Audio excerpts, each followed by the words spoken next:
പ്രിയമുള്ള സഹോദരങ്ങളെ, പ്രഭാതവന്ദനം. ഇന്നത്തെ സുവിശേഷത്തിൽ ഈശോ ആ വിത്ത് വീണ വയലുകളെ കുറിച്ച് വ്യക്തമാക്കുകയാണ്.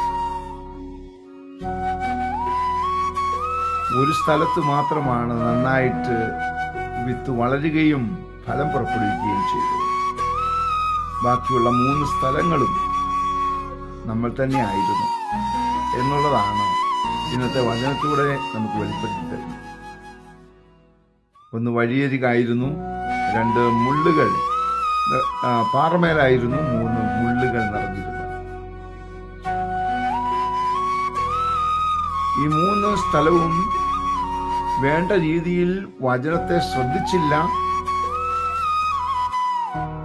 അല്ലെങ്കിൽ നമ്മുടെ വിശ്വാസത്തിന്റെ കുറവായിരുന്നു, അല്ലെങ്കിൽ നമ്മുടെ തഴക്ക ദോഷങ്ങളൊക്കെ ആയിരുന്നു.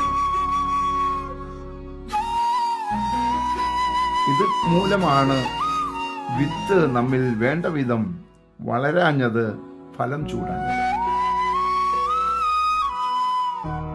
വിത്ത് അതിനാൽ തന്നെ നല്ലതാണ്. അതുകൊണ്ട് വയലുകളാകുന്ന നമുക്ക് നമ്മുടെ ഹൃദയങ്ങളെ ഒന്നുകൂടി പരിശോധിക്കാം.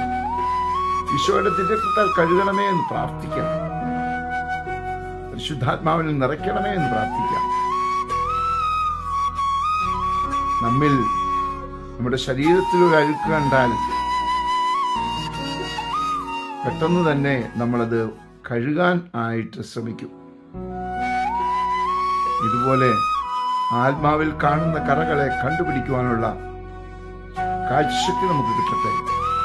അങ്ങനെ നമ്മെ തന്നെ വിശുദ്ധീകരിക്കുവാൻ, യേശുവിന്റെ മുൻപിൽ അണയുവാനുള്ള കൃപയ്ക്ക് വേണ്ടി പ്രാർത്ഥിക്കാം. പരിശുദ്ധ അമ്മേ, സഹായിക്കണേ.